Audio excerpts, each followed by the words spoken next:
Mfethu madoda. Mfethu. Mfethu ngizokushaya wefethu yazi. Asilingani nje ngizokhahlela into enzenza.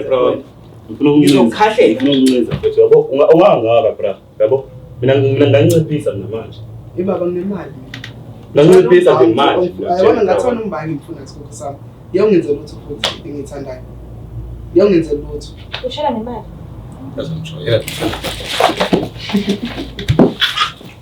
Yazongijwayela wena. Yabethu umyeke mfethu ini-sharp ngawe nawe. Mfethu ungijwayela wena futhi ungimathini wena mfethu. Awumiyeke mfethu, awumiyeke lapho bafo sike sixoxe njengamadoda. Futhi ngitshela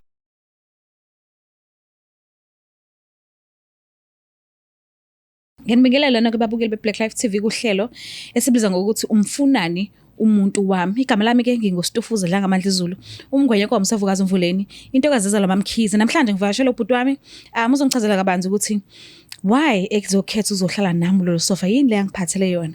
Kwenzakalani malo simthathele umuntu wakhe. Sithini story sakhe. Kodwa ke konke lokho sizokuthola kungesikhathi singakanani. So ke asesimuza ukuthi ingabe usiphathele ini. Sabona kunjani? Ngiphila mama njani? Ngiyaphila nami. Ubhuti wabayisibongo? Uhlongwa. Ababa bahlongwa. Ukapisa umuntu maselo uyawo shows. Oh, okay, ushows. Usuka kuphi uhlala? Mina ngihlala kwaMashu. Ukhulele khona? Ngikhulele khona nje kwaMashu. Kodwa emakhaya la ngiphuma khona kuse high flats. Oh, okay, wibhena nyawo. Ya ngibhena nyawo. Okay. Mike, awungichazele ukuthi wena no person wakho lo ngasam understand kahle ukuthi sithini istory sakhe ngaye manje. Nahlangana kuphi? Kwakumuphi unyaka? Nanokuthi nahlangana kanjani? Mina sihlangane nje ngathini sabancane sifunda isikole. Sazofika nezikhathi ukuthi sesiya evarsity. Okay. Sabancane nje kakhulu. Oh, okay. So mhlawumbe ongenzeka ukuthi benisaphathane kahle ubudlelwano benu busanda kuqala. Iziphi nje izinto ezikhumbulayo ezinhle nje enenzelene zona kubudlelwano benu? Bekehleze nginika isikhathi sonke njalo. Futhi bekumuntu nje ocaring sikhula nje akekho umuntu obengasazi ukuthi mina naye siyabona siyathandana and futhi bekumuntu okrend sifanelene nje kahle nje. Okay. Manje inkinga ke isiqala kuphi? Why ukhetha uzohlala nami la ekhaya namhlanje? Uxakwa yini lesingaphezulu kwamandla? Uthiwa ngiyanyisa yabo. Kwenzakalani? Ngoba into eyenzakalayo mangithi ngiyabuka akasayena lo muntu engimaze uyena. Senginothi njalo mangihleli naye. Kwesinye isikhathi ngiyabona kungena ama calls angawabambi. Sakubona ukuthi kufishi manje kwesinye isikhathi thola ukuthi ungena ama message. Lawo ama message mewabuka zonke izinto bekade ngilokhuzana engivezela zona kuumuntu esishela nazo izinto. Kodwa manje ngiyambona ukuthi siyafihla manje. Siyangifihlela. Akusafani nje siqaleni. Ngalokhuzana kanti ngizovele ngimrelaxele. Okay. Mase ngiyalokhuzana ngiyathula ngimbuke nje alale mase ngiphethe ifoni yakhe. Mangiphethe ifoni yakhe hayi ngizwa hayibo kunomuntu aleke ekhuluma naye mabekhuluma ubizana ngo baby. And futhi ngiyambona ukuthi lo muntu lo umuntu ongathi unemali because into abayikhulumayo uyabona ukuthi shothi mina manje ngisayilutho because angisibina bengimkhipha ngemali eNSFAS ngihambe ngiyolokhuzana ngimkhiphe senze izinto. Abangani bambe bengitshena ukuthi mfethu kahle lengane awuyiboni ukuthi ayisayona lengane iyona lengane ithanda izinto iyekele then ke ukuthi mina phela umuntu wami futhi wakudala esinesikhathi ngiyamthanda then ngathi mina hayi ke ngikwazi ukuthi ngivele ngimiyekele kanjalo unless sengibona mhlawumbe sekuthiwa kunento engiyibonayo kuyena. Manje njengoba ula ufuna ukusolve le ndaba ngesimanga sokuthi usafuna ukuqhubeka uthandane naye usisi noma ufuna ukumbamba nje ukuthi okay iqiniso singelazi kodwa ke ngiyamshiya ke manje kahle nje ngifuna ukuthi ngisizwe kahle istory ukuthi kahle kwenzakalani makuthiwa useyangijolela ayikunzima ukuthi ngingaxolela umphesimami. Okay. Kunzima kakhulu. Le awuyixolela inhloko. Ngikwazi ngempela. Okay. No ngiyakuzwa. So ke njengoba usinikezile inamba kaMlisa sizamile ukuthi sixhumane naye ukhona njengamanje la e-studio. Angazi noma wena ukuthi ukulungele yini ukuthi ngimlande uzokhona ukuthi ukhulumisane naye ubuso nobuso umbuka. Nginankinga my sister nje ngiyafisa ukuthi ngimbone lo mbhemu ngithathele kwakwami. Okay. Cosilandela yena mnumzane wena ongasenhla.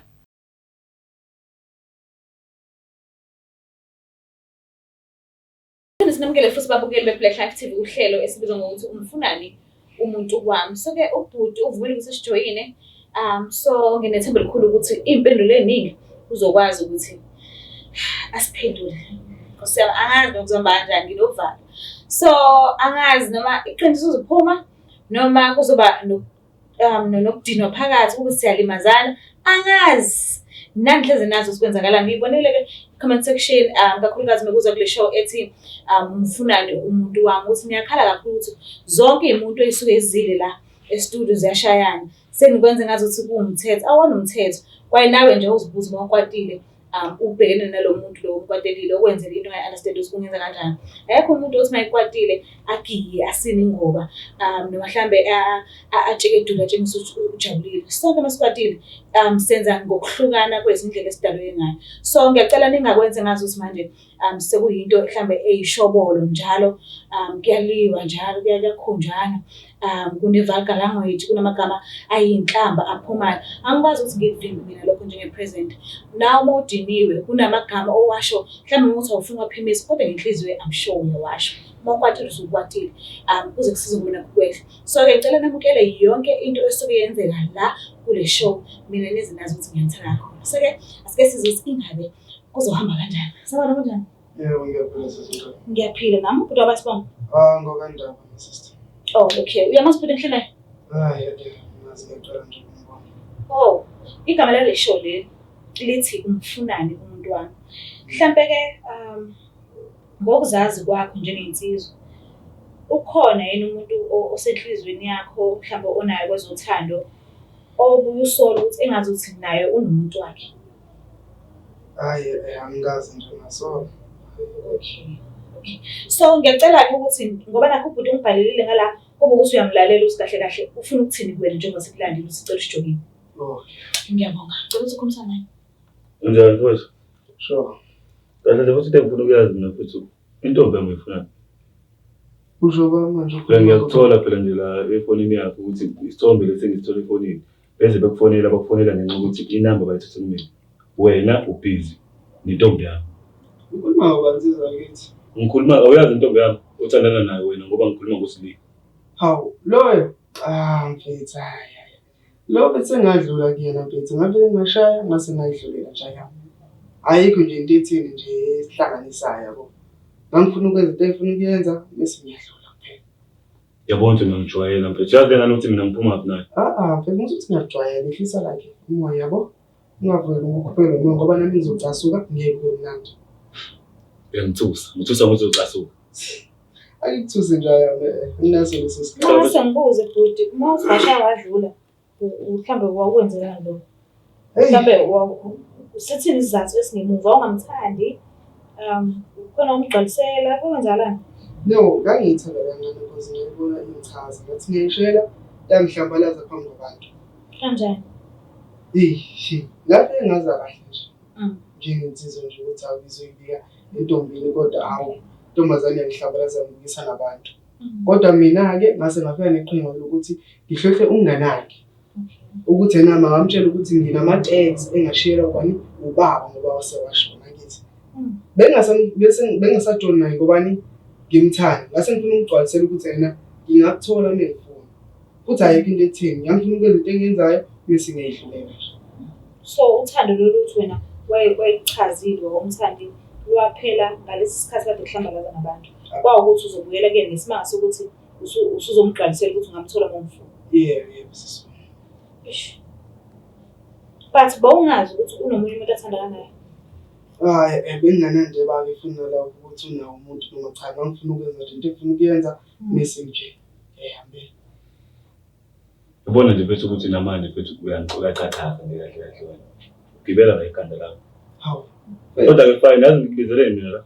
Ngibizele nje. Ngibizele mfethu ukuthi ungitshele ukuthi okay ishaphe ngomuntu wami mase ngikushiye naye because vele wena mfethu isidudla futhi ngiraza kwazi ukuphendula mfethu ngilale into yokucicana. Mfethu awusho. Uzeleni pho mina nginento encane ngesikole sami umqoqela. Angisipela wena mfethu so scream nabangani bakhe so yazi mfethu ngazi ukuthi ngizothini. Lalela mfethu singajwayelani ngiyacela. Yabo kuyimanje ngifisa imoya kodwa ungafuni uzimfika. Manje mfethu imali ngicela ukubuza mfethu. Yini noma mfethu madoda. Yini mfethu ngizokushaya wefethu yazi. Asilingani nje nokhahle nje. Ngizokukhahlela. Unonceza mfethu yabo. Ungangaka bra. Yabo. Mina nginciphisa namanje. Ibaba nemali. Nginciphisa ngemali. Ayibona ngathona umbali ngifuna isikole sami. Yawungenzela ukuthi futhi ngithandayo. Yawungenzela ukuthi ushela nemali.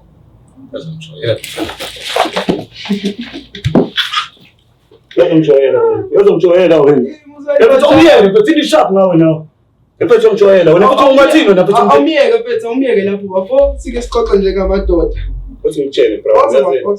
And kuzokwenzeka sophuma nawe la ngaphandle. Uzowenzani? Yawungenzela lutho mfethu. Ngiyabathi ukuthi mabangiyeke abafundi ngoba bayazi ngizoshaya. Yabo into ezokwenzeka bro. Yini? Vele lesifebe sakho asihlale nawe yabo. Mfethu ngisasifuna mfethu simoshela futhi isikhathi. Uzongiqedela into enginawo. Ngizongitshela noma sisimbo ngitshela wona. Yabo ujoyela kabi mina kahle kahle. Awunjaya manje. Relax. Yeah, special go yakho. Dencane njalo. Ukhathazeke. Uyamazi mina mfethu uThuba. Angihlangene uThuba. Ile ndawo futhi.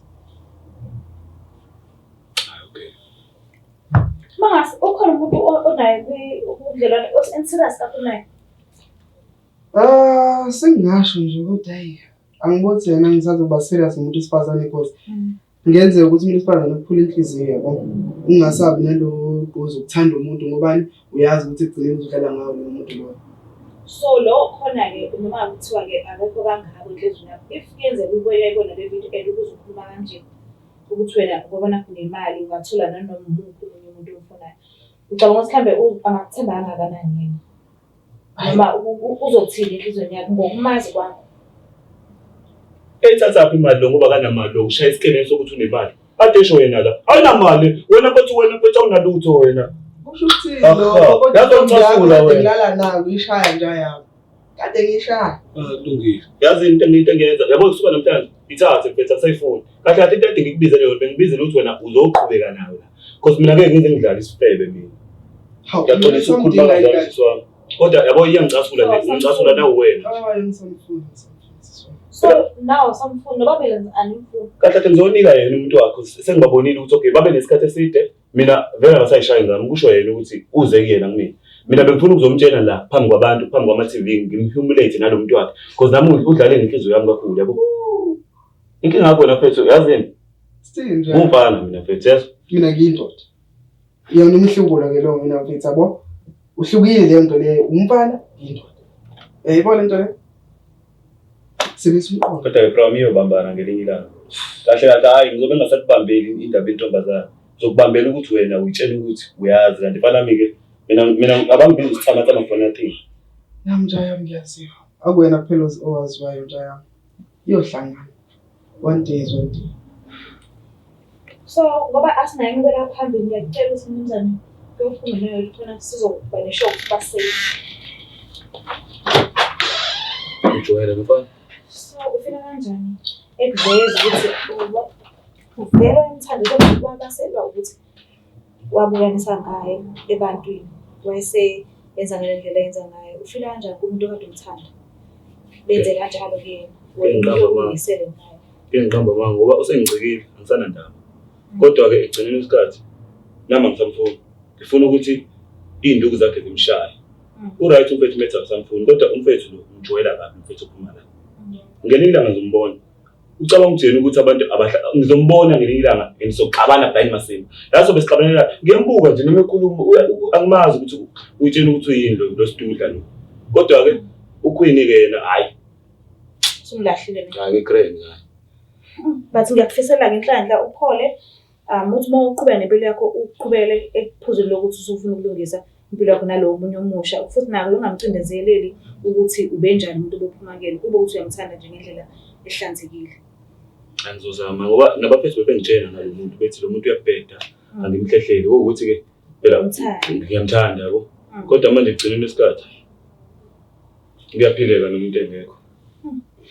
Mbuka lapha ekhaya sesivele sakhetha ukuthi uhlelo asegoqa la ngesibanga sokuthi ayikho inqubela phambili and ubhuti uyakuveza ukuthi ubengamthandi futhi akekho naye kubudlelwane lo umuntu nje ufuna ukulala naye nesibushiya kanjalo ngesibanga sokuthi ubekhokhisela isibhongo ngoba waphatheka kabuhlungu emhlambalaza phambi kwabantu. So ke angazi sometimes ke sithi singena kuma relationship sithi siyoyimisela kanti la siyakhona asithandisiswa nhlobo And enye into sithanda abantu abangasithandi. Laba abasithandayo kwamampela thina sibafuni. Angazi kuyaphambana. Ingakho ngaso sonke isikhathi kufanele uhlele ethembeni and ucele kuyona noma neyiphi inkolo oyilandelayo. Uhlezi ucela impilo enhle, uhlezi ucela izibusiso ezinhle, uhlonipheke nje nabantu. Uyabusiseka nje ngenhlonipho iyodwa because awafana amakhaya siphuma kona. So ngiyacela ukuthi ungakhohlwa ukusubscribe, ulike, ushare, mina ngiyithanda kakhulu. Bye. It's the Black Life TV.